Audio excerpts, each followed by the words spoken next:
നല്ല രാവിലെ സമയത്തിനായിട്ട് ഞാൻ കർത്താവിനെ സ്തുതിക്കുന്നു. കഴിഞ്ഞ ഒരാഴ്ചക്കാലവും ദൈവം നമ്മളെല്ലാം പരിപാലിച്ച് സുഖത്തോടെ ക്ഷേമത്തോടെ കൂട്ടിക്കൊണ്ടുവന്നു. അവൻ്റെ വിശ്വസ്തയ്ക്കായി ഞാൻ ദൈവത്തെ സ്തുതിക്കുകയാണ്. ഈ സങ്കീർത്തനം ദാവീദിൻ്റെ ഒരു സങ്കീർത്തനമാണ്. സങ്കീർത്തനം തുടങ്ങുന്നത് തന്നെ സങ്കീർത്തനക്കാരൻ ഒരു പ്രാർത്ഥനയോടെ, ഒരു നിലവിളിയോടെയാണ് സങ്കീർത്തനം ആരംഭിക്കുന്നത്. ദൈവമേ, എൻ്റെ നിലവിളി കേൾക്കണമേ. സങ്കീർത്തനത്തിൽ വേദപുസ്തകത്തിൽ അനേകം നിലവിളികളുണ്ട്. നമുക്ക് കഴിഞ്ഞ പ്രാവശ്യം നേരത്തെ ഒന്നും ചിന്തിച്ചതാണ്. യോസഫ് കരഞ്ഞു. യോസഫിൻ്റെ കരച്ചിൽ മിസ്രയീം ദേശം മുഴുവൻ കേട്ടു. യോസഫ് എങ്ങനെ കരയാതിരിക്കും? തൻ്റെ ദർശനം 10-17 വർഷം മുമ്പ് പ്രാപിച്ച ദർശനം തൻ്റെ മുമ്പിൽ കിടക്കുകയാണ്. അച്ചാച്ചന്മാരെല്ലാം വന്ന് മുമ്പിൽ മുട്ടുകുത്തി വീണ് തന്നെ നമസ്കരിച്ചിരിക്കുക. തൻ്റെ മേലുള്ള വാഗ്ദത്തം, തൻ്റെ ദൈവപ്രവൃത്തികളെല്ലാം വെളിപ്പെടുന്ന ഒരു നിമിഷത്തിൽ താൻ എങ്ങനെ കരയാതിരിക്കും? ദൈവത്തെ എങ്ങനെ സ്തുതിക്കാതിരിക്കുവാൻ തനിക്ക് കഴിയും? ഇവിടെയും ഈ സങ്കീർത്തനക്കാരൻ അത് തന്നെയാണ്, ഒരു കരച്ചിലാണ്, പ്രാർത്ഥന. നമ്മുടെ പ്രാർത്ഥന ഈ പകൽക്കാലം എങ്ങനെ ഇരിക്കുന്നു? പിന്നെ വേറൊരാൾ വേദപുസ്തകത്തിൽ കരഞ്ഞിരിക്കുന്നത് ഹാഗാർ.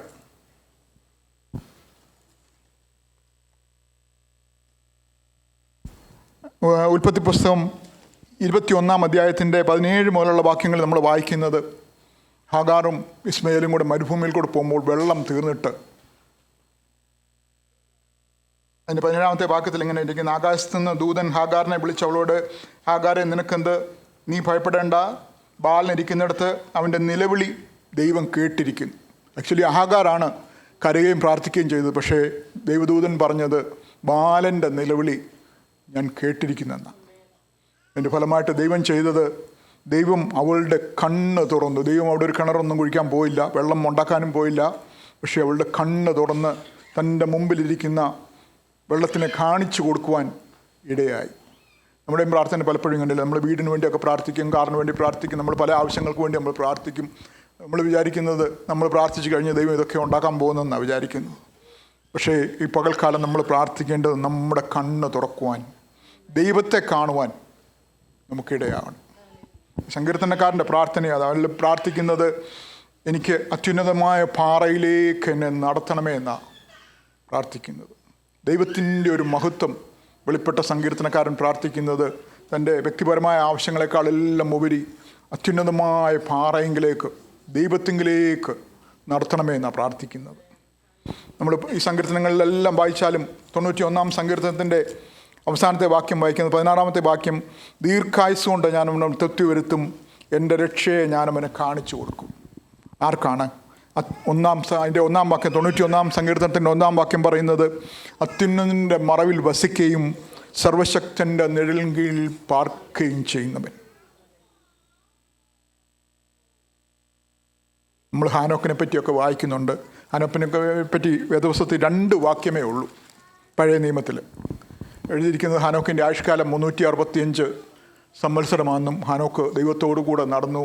ദൈവത്തോടുകൂടെ നടന്നതിനാൽ അവനെ ദൈവം എടുത്തുകൊണ്ട് പോയി എന്ന് 2 വാക്യമേ ഉള്ളൂ. ദൈവത്തോടുകൂടെ നടന്ന ഒരു മനുഷ്യനെ പറ്റി വേദപുസ്തകത്തിൽ എഴുതിയിരിക്കുന്നത് കേവലം 2 വാക്യം. ദൈവത്തിന് കുഞ്ഞുങ്ങളുണ്ടായിരുന്നു, കുടുംബം ഉണ്ടായിരുന്നു, എല്ലാം ഉണ്ടായിരുന്നു. പക്ഷെങ്കിൽ താൻ 365 വർഷം തൻ്റെ ആയുഷ്കാലം മുഴുവൻ താൻ ദൈവത്തോടുകൂടെ നടന്നു. അതുകൊണ്ട് തന്നെ ദൈവം എടുത്തുകൊണ്ട് പോകാനിടയായി. ഈ പകൽക്കാലം ഹാനോക്കിനെ പറ്റി മാത്രമല്ല അങ്ങനെ എഴുതിയിരിക്കുന്നത്. ഇവിടെ ഇരിക്കുന്ന എല്ലാവരെ പറ്റിയും ദൈവം ആഗ്രഹിക്കുന്നത് തന്നോടുകൂടെ നടക്കണം. ദൈവത്തിന് നമ്മോടുകൂടെ നടക്കുവാൻ പറ്റുന്ന ഒരവസ്ഥ നമ്മൾ സംജാതമാക്കണം. ഇവിടെ ഇരിക്കുന്ന എല്ലാവരും പരിശുദ്ധാത്മാവിനാൽ നിറയപ്പെടണം.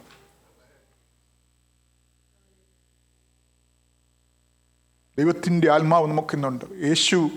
മൈൻഡ് ഓഫ് ക്രൈസ്റ്റ്, യേശുവിൻ്റെ ആത്മാവ് നമ്മോടുകൂടെ ഉണ്ട്. പിതാവിനെ വെളിപ്പെടുത്തുന്ന ഒരു ആത്മാവ്. നമുക്കറിയാം, നമ്മളിന്ന് പാർക്കുന്നത് ചുറ്റും ദുരുപദേശങ്ങൾ ഇങ്ങനെ പടർന്നുകൊണ്ടിരിക്കുകയാണ്. മനുഷ്യർ സ്വന്തം ഉപദേശങ്ങൾ സ്ഥാപിച്ച് എല്ലാവരും ഒരു ചെറിയ ദൈവങ്ങളായി, സ്മോൾ ജി, ചെറിയ ദൈവങ്ങളായി ചുറ്റുപാടും ഇങ്ങനെ കഴിയുന്ന ഒരു സമയത്താണ് നമ്മൾ ജീവിക്കുന്നത്. ഇന്ന് കുഞ്ഞുങ്ങൾക്ക് തങ്ങളുടെ മാതാപിതാക്കളെ യാതൊരു ബഹുമാനമില്ല. കുടുംബജീവിതത്തിലാണെങ്കിൽ യാതൊരു ബഹുമാനവും അന്യോന്യമില്ല. എല്ലാം നഷ്ടപ്പെട്ടൊരവസ്ഥയിലാണ് നമ്മൾ ജീവിക്കുന്നത്. പണ്ട് നമുക്കറിയാം, നമ്മുടെ കേരളത്തിലെ വീടുകളൊക്കെ വളരെ ചെറിയ വീടായിരുന്നു. 1 മുറി വീടുകളായിരുന്നു നാട്ടിലെ വീടുകളൊക്കെ മുഴുവൻ. അതിനകത്ത് 2 അടിയിലെ ഒരു കിച്ചൺ, ബാക്കി പലവിധമായ കാര്യങ്ങൾ. അവർക്ക് എല്ലാ വർഷം കുഞ്ഞുങ്ങളും ഉണ്ടാകുമായിരുന്നു, 10-12 കുഞ്ഞുങ്ങളും ഉണ്ടാകുമായിരുന്നു. എന്നാൽ ഇന്ന് നാം പാർക്കുന്നത് 2 നില 3 നില വീടുകളിലൊക്കെയാണ്. വീടുകളിലും യാതൊരു സമാധാനവുമില്ല. ഓരോ മക്കൾ ഒരു നിലയിൽ, പേരൻസ് വേറൊരു നിലയിൽ ഒക്കെയാണ് ഇന്ന് ജീവിക്കുന്നത്. കഴിഞ്ഞ ദിവസം ഒരു പാസ്റ്റർ പറയുന്നത് കേട്ടു, കൺവെൻഷന് പ്രസംഗിക്കുന്നത് കേട്ടു, വലിയൊരു പാസ്റ്ററാണ് പ്രസംഗിച്ചത് കേട്ടു. കൺവെൻഷൻ വരുമ്പം നമ്മൾ ആരും നമ്മളുടെ വ്യക്തിപരമായ കാര്യങ്ങളൊന്നും ആരോടും ചോദിക്കരുത്. ഭർത്താവ് എന്തിയെ, ഭാര്യ എന്തിയെ, ഇപ്പോഴും ആ പഴയ ഭർത്താവ് തന്നെയാണോ നിൻ്റെ ഭർത്താവ്, ഇതൊന്നും നമ്മൾ ചോദിക്കാൻ പാടില്ല. പിള്ളേരോട് ഇപ്പോഴും ആ പഴയ അപ്പൻ തന്നെയാണോ നിൻ്റെ അപ്പനെന്നൊന്നും ചോദിക്കരുതെന്ന് അദ്ദേഹം പരസ്യമായിട്ട്. നമുക്കറിയാമോ നമ്മൾ എങ്ങോട്ടാണ് ഹെഡിങ് ചെയ്ത് നമ്മൾ പോകുന്നത്? പകൽക്കാലം നമ്മൾ ഭയത്തോടെ വിറയലോടെ ഈ ദൈവത്തെ സേവിക്കുവാൻ ഇടയാണ്. നമുക്കറിയാം ആദമും ഹവ്വയൊക്കെ പാപം ചെയ്ത് നമുക്കതൊരു ചെറിയ സംഭവമായിട്ടാണ് തോന്നുന്നത്. പക്ഷേ മാനവരാശി മുഴുവൻ നശിക്കുവാനിടയായത് ഒരു പാവപ്രവൃത്തി കൊണ്ടാണ്. ഞങ്ങളുടെ നാട്ടിൽ ഒരു ഭാര്യയും ഭർത്താവും കൂടെ ജോലിക്ക് പോയി, ഇൻ്റർവ്യൂവിന് പോയി. ഭാര്യ രാവിലെ പോയി, ഭാര്യയ്ക്ക് ജോലി കിട്ടി. ഭർത്താവ് ഉച്ച കഴിഞ്ഞ് പോയി, ഭർത്താവിനും ജോലി കിട്ടി. സെയിം ജോലിയാണ് കിട്ടിയത് രണ്ടുപേർക്കും. ഭാര്യയ്ക്ക് 10 രൂപ ശമ്പളം കൂടുതൽ കൊടുത്തു. എങ്ങനെ കിട്ടിയെന്ന് ആർക്കും അറിയത്തില്ല. രണ്ടുപേരും ഒരേ പഠിത്തക്കാരും ഒരേ ജോലിയുമാണ്. ഭാര്യയ്ക്ക് 10 രൂപ ശമ്പളം കൂടുതൽ കൊടുത്തു. അന്ന് മുതൽ ഈ 10 രൂപയും ഉയർത്തിപ്പിടിച്ചുകൊണ്ടാണ് ഭാര്യ നടക്കുന്നത്. തൻ്റെ കുടുംബജീവിതവും തൻ്റെ മക്കളുടെ കുടുംബജീവിതവും ആ കുടുംബങ്ങളെ മുഴുവൻ തകർത്തത് ഈ 10 രൂപ. ഇന്ത്യയുടെ 10 രൂപ, 1 സെൻറ്റ്, ലെസ് ദാൻ 1 സെൻറ്റ് ആ വീട്ടിൽ ഫ്രെയിം ചെയ്ത് വെച്ചിരിക്കുക. 10 രൂപ മുമ്പിൽ. ഈ വ്യത്യാസം തൻ്റെ കുടുംബജീവിതത്തെ തകർത്ത് കളഞ്ഞു. There are more than 70 to 100 languages in this world, but no husband can understand any wife. മക്കൾക്ക് മനസ്സിലാകത്തില്ല അപ്പൻ എന്തോ പറയുന്നത്, അപ്പന് പറയുന്നില്ല ഭാര്യ എന്തോ പറയുന്നത്, ഭർത്താവ് എന്തോ പറയുന്നത്, അന്യോന്യം മനസ്സിലാക്കുവാൻ കഴിയുന്നില്ല. ടെക്നോളജി എല്ലാം ഉണ്ട്, പക്ഷെങ്കിൽ ആർക്കും മനസ്സിലാക്കുവാൻ കഴിയുന്നില്ല. എന്നാൽ ഈ വേദപുസ്തകം എഴുതിയിരിക്കുന്നത് സാധാരണ ആൾക്കാരായി വേദപുസ്തകം എഴുതിയിരിക്കുന്നത്. മുക്കുവന്മാരും കാട്ടത്തിപ്പഴം പറക്കുന്നവരും കാളെ പൂട്ടുന്നവരും അവരുടെ എല്ലാം വാക്കുകളാണ് ഈ വചനത്തിൽ എഴുതിയിരിക്കുന്നത്. ഇത് മനസ്സിലാക്കുവാൻ ഒരാളിന് സാധാരണഗതിയിൽ മനസ്സിലാക്കേണ്ടതാണ്. നമ്മൾ 4 വർഷം 5 വർഷമൊക്കെ പഠിച്ച് ഡിഗ്രി എടുത്താൽ പൊങ്ങാത്ത പുസ്തകങ്ങളൊക്കെ പഠിച്ച് കാണാതെ പഠിച്ച് കോസ് തീറ്റായും ടാൻ തീറ്റായും എല്ലാം പഠിച്ച് നമ്മൾ ഡിഗ്രി എടുക്കും. എന്ത് പ്രയോജനം? ഈ വേദപുസ്തകത്തിൽ എഴുതിയിരിക്കുന്നത് നമുക്കറിയാം. യോഹന്നാൻ്റെ സുവിശേഷം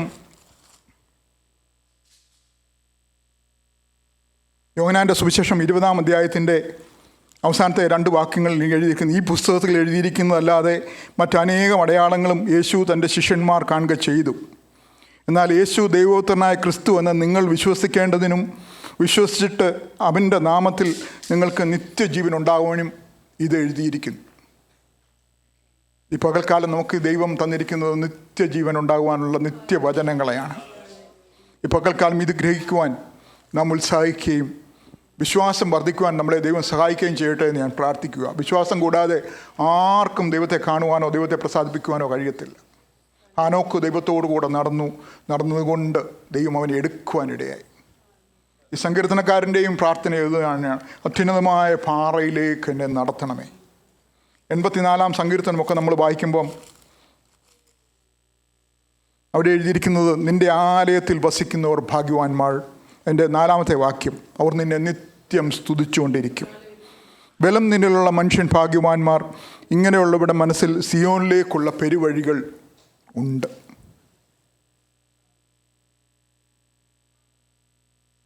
ഈ പകൽക്കാലം ഈ ദൈവവചനം നമ്മളെ നിത്യജീവനിലേക്ക് നടത്തുന്നതായിട്ട് ഞാൻ പ്രാർത്ഥിക്കുക. ദൈവവചനം നമ്മളെ ശുദ്ധീകരിക്കുന്നതാണ്. ഈ വചനം കേട്ട ഇപ്പോൾ യേശു പറഞ്ഞു, ഇപ്പോൾ കേട്ട വചനം നിമിത്തം നിങ്ങൾ ശുദ്ധിയുള്ളവരായി തീർന്നിരിക്കുന്നതെന്നാണ് പറയുന്നത്. ഇപ്പോൾ കാലം ശുദ്ധീകരിക്കുന്ന വചനത്തിന് മുമ്പിൽ നമ്മളെ തന്നെ നമ്മൾ സമർപ്പിക്കുമോ? ദൈവവചനത്തെ അന്വേഷിക്കുവാൻ നമ്മൾ ദുരുപദേശക്കന്മാരുടെ പുറകെയല്ല നമ്മൾ പോകേണ്ടത്.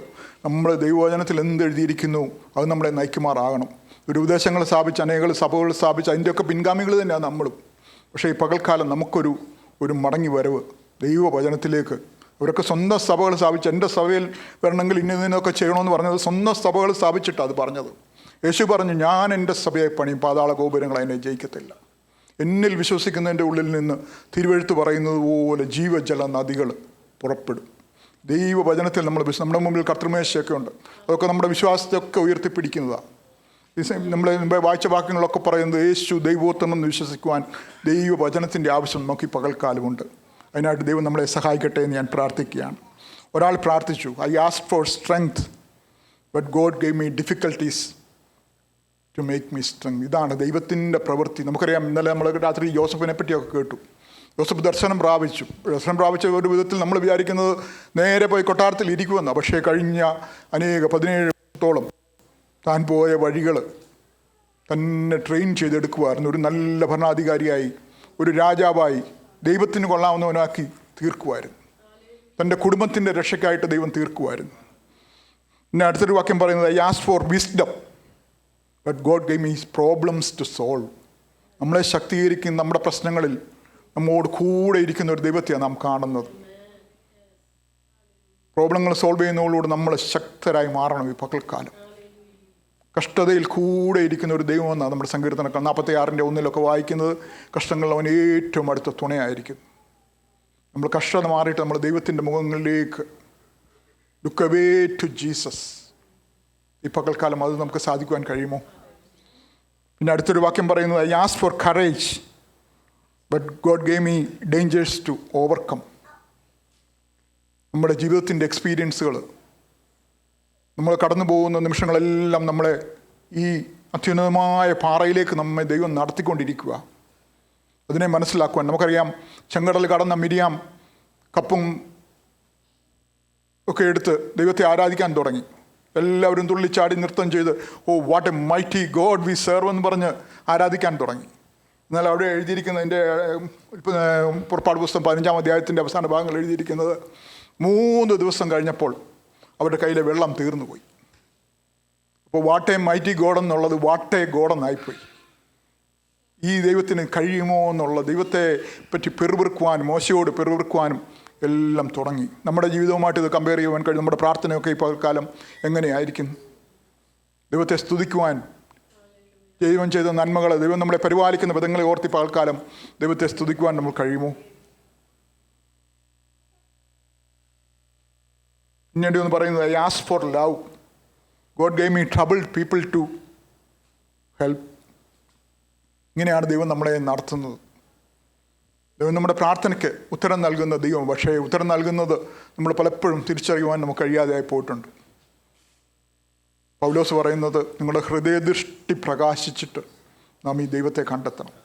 ഈ പകൽക്കാലം നമ്മുടെ പ്രാർത്ഥനാ വിഷയങ്ങളെ മാറ്റിവെച്ചിട്ട് നമുക്ക് നമ്മുടെ ഹൃദയദൃഷ്ടി ഒന്ന് പ്രകാശിക്കുന്നതിന് വേണ്ടി പകൽക്കാലം ഒന്ന് പ്രാർത്ഥിക്കുവാൻ കഴിയുമോ? പൗലോസിൻ്റെ പ്രാർത്ഥനകൾ നമുക്കറിയാം. പൗലോസ് മിക്കവാറും കിടന്നത് ജയിലിലും കടലിലും ഒക്കെ താൻ കിടന്നത്. പക്ഷേ തൻ്റെ പ്രാർത്ഥനയെല്ലാം ഹൃദയദൃഷ്ടി പ്രകാശിച്ചിട്ട് ഈ ദൈവത്തെ ഒന്ന് കാണുവാനിടയാണ്. വിട്ടുപിരിഞ്ഞ് ദൈവത്തോട് ചേരുവാൻ, യേശുവിനോട് ചേരുവാൻ ഉള്ള ആഗ്രഹം അതാൻ പ്രകടിപ്പിക്കുന്നത്. ദൈവത്തെ അറിയണമെങ്കിൽ ദൈവത്തിൻ്റെ മനോഹരത്വം നമ്മൾ കാണണം. 27-ാം സങ്കീർത്തനത്തിൽ ദാവീദ് പറയുന്നത്, ഞാൻ ഒരു കാര്യമേ ആഗ്രഹിക്കുന്നുള്ളൂ, ദൈവത്തിൻ്റെ മനോഹരത്വം, അവൻ്റെ ആലയത്തിൽ ദീർഘകാലം വസിക്കുവാനുള്ളൊരു ആഗ്രഹം. ഈ പകൽക്കാലം നമ്മുടെ ആഗ്രഹം എന്താ? നമ്മുടെ പ്രാർത്ഥനാ വിഷയങ്ങൾ എവിടെയായിരിക്കും ഈ പകൽക്കാലം? ഈ ഒരു അവസ്ഥയിലേക്ക് ദൈവം നമ്മളെ നടത്തുവാൻ ആഗ്രഹിക്കുകയാണ്. അതിനായിട്ട് ദൈവം നമ്മളെ സഹായിക്കട്ടെ എന്ന് ഞാൻ പ്രാർത്ഥിക്കുന്നു. എല്ലാവരെയും ദൈവമായ കർത്താവ് അനുഗ്രഹിക്കുമാറാകട്ടെ.